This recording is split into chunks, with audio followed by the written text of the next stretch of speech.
You're welcome to take this if you want to. What might someone say? What might you? And by the way, your family here is delightful. You got a beautiful family. So chime in. Having done this presentation, let me give you a little bit of background. First of all, I think first impressions are truly first impressions. You have to come out of the gate strong and fast. I would suggest that most people that are selling a home today are not looking for new friends. They probably have enough friends. Yes, you have to build rapport. That happens when you're touring the home. But when you sit down and they've given you 15 minutes to talk about what you do differently, I think you need to take advantage of that. Lead with strength. Lead with differentiation. Distinctive points of difference. That's your time to do it. Now that you've invited me to stay, now I'm a guest in your home. Now we can talk more freely about what it is you want to do, what you want to accomplish. Does that make sense? Sure. Okay. I want to quickly go over pricing because pricing is probably one of the single most important pieces of listing homes in today's market. So I'm going to walk you through a pricing scenario. And you're going to learn quickly that the words really matter. What we say and how we say it is very critical. So Doug, your home has been in the market for how long now? About 6 months. About 6 months, okay. And the most recent price it was at was how much? $750. $750, okay, very good. So just between you and me, no one else is here, just you and me, talking confidentially about your home and pricing. What is that price you simply will not go below? $700. $700, okay. Yeah. And again, just so I'm clear, just between you and me, so if I get an offer at $675 cash deal, closing in 2 weeks, no contingencies, just tell them to not bother bringing it? I'll consider all fair. considerations. You have to understand what the market is. And thank you. I don't know. I'm in the same, I would agree with you, okay. And again, just from a context standpoint, cash offer comes in, closing in 2 weeks, no contingencies, no appraisal contingency. Simple deal, 2 weeks, $650, just tell them no, don't bother bringing it. I'm open. You're open, okay. And again, just from a context standpoint, offer comes in, cash deal, closing in 2 weeks, no questions asked, $610. Just tell them to forget about it. Yes. Okay, good. Now I'm going to stop for a quick second. In 60 seconds, what have I learned? I've learned some really important stuff. Something I need to know. I need to know where his threshold is on pricing very quickly. Because had Doug said, listen, I told you my best price is $642. It's $742. I'm not going below $742. Okay, he was at $750 for 6 months and it hasn't sold. He will not go below $742. Well, what do I need to do? Say goodbye. I gotta get out of here. I gotta leave, right? I mean, this is not gonna work. But now I know it's somewhere between $650 and maybe a little bit below that. So here's where I would go with this. Doug, I gotta tell you that before I spend tens of thousands of dollars marketing your home, I wanna make sure we have an effective pricing strategy in place. Is that fair? Yes. Okay. Let me tell you what I mean by that. I want to make sure that when a buyer walks in the door of your home, they lean to their agent and say, what will it take to get this house? Versus leaning to their agent and saying, what do you think they'll take for this house? You see, when a buyer says, what will it take to get this house, where's the price going? It's going up, isn't it? When they're saying, what do you think they'll take for this house, where's it going? It's going down. A buyer will never pay more for a home than when they are emotionally attached and they don't want to lose something, right? That's when a buyer will pay the most for anything. A house, a car, a vacation, it doesn't matter what it is. So my job is to make sure when the buyer walks in the door, they say to their agent, what will it take to get this home? So here's my suggestion, and that is we take your home off the market like it is right now for 2 weeks. I'm going to give you a list of 5 or 6 things we need to do to get the house in tip-top condition to make sure we get you the highest possible price for your home. Then my recommendation is, on the 9th of June, first of all, we put a sign in the yard today that says, coming soon. We don't put it in the MLS, it just says coming soon. We take this 2-week period to get the home all ready, really set, with no one bugging you during that time. On, let's say hypothetically, that on June the 8th, Saturday morning, we make it available to the public.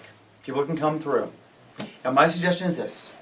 We price your home at $650,000 on Saturday, the 8th of June. Because I want to make sure we have 4 or 5 or 6 buyers walking in the door that morning saying to their agent, what will it take to get this home? I need to create a competitive situation. I need to create a bidding war for your home if what you really want is the highest possible price. Because there's a good chance we're going to have multiple offers. at 650, and there's a good chance you're going to get a price that'll work well for you. Does that make sense? Sure. Okay, now let's say this. Let's say we do all of this, and we hit the market at 650, and we get one offer at 650. And I want to make sure you understand that that's the market speaking to the value of your home. You see, it's not me to choose the price of your home or the value of your home. I've already got a home. I'm not moving. Right? I need to mobilize that entire buyer pool, get them excited about your home to get the highest possible price. Mm-hmm. Does that make sense? Yes. Okay. All right. So that would be a pricing strategy. It takes you 2 minutes to talk about that. So now what I've got is I've got a marketing plan that nobody can compete with. Nobody can compete with. And I've got a price that's going to what? I got a price that's going to sell the home. Don't I? I'm going to end up with a success here. And that's what you want to make sure you collect are the successes. That's the whole idea about what we're doing.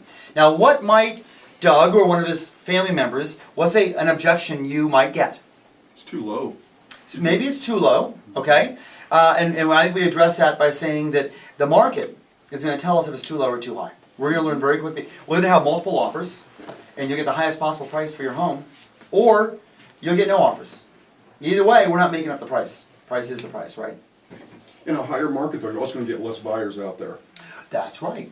There are fewer, but if we have a 2-week period, you let the market know that this house on the market at 650, we're going to bring every buyer in the market to the surface. That's what we found. What's another objection we might get outside of pricing? Because I think we pretty well dealt with the pricing piece of it. What would another objection maybe be? Commission. Oh, well there you go. So what might you ask me? Well, first we might ask me what I charge, right?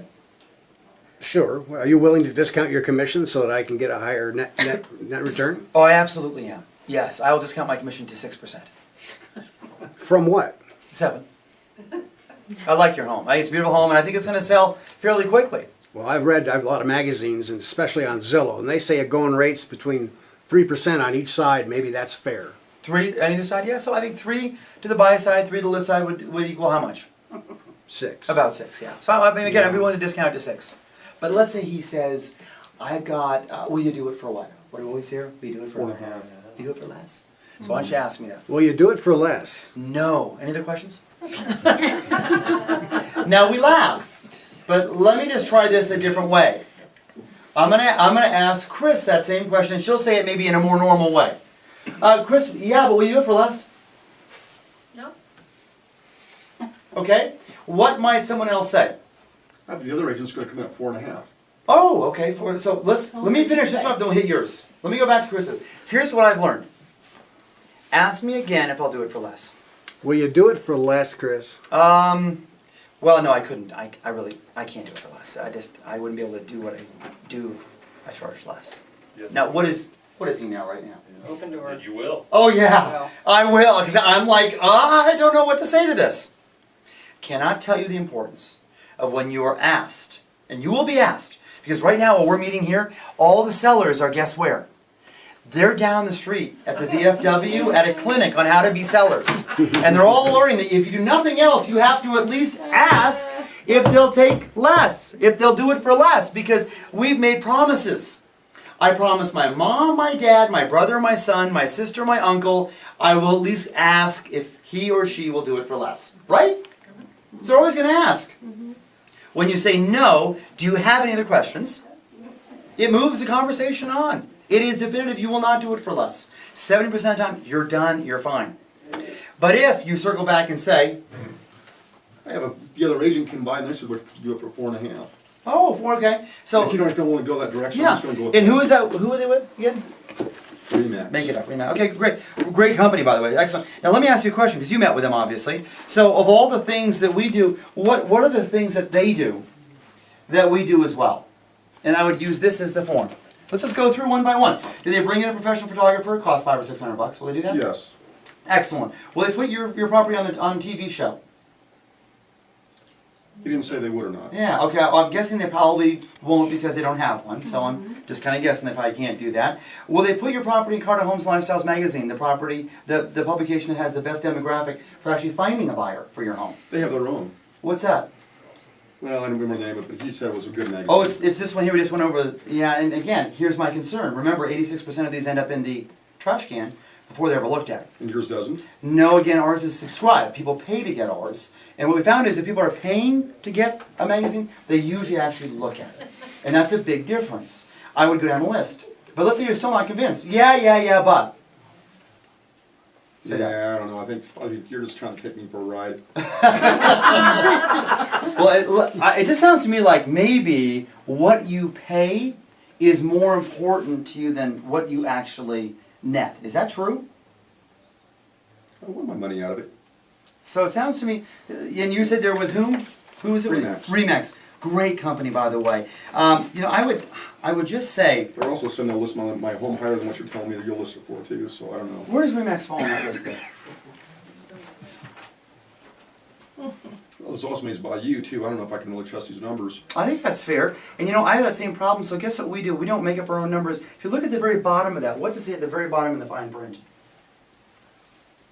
Different business tell. Yeah, we've I read actually- a magazine I printed before. We've actually gone to a third party. We don't create this, they create it. It's the only piece that's actually done independently by a third party. Because again, I don't like seeing numbers and people just touting numbers. I would just say this.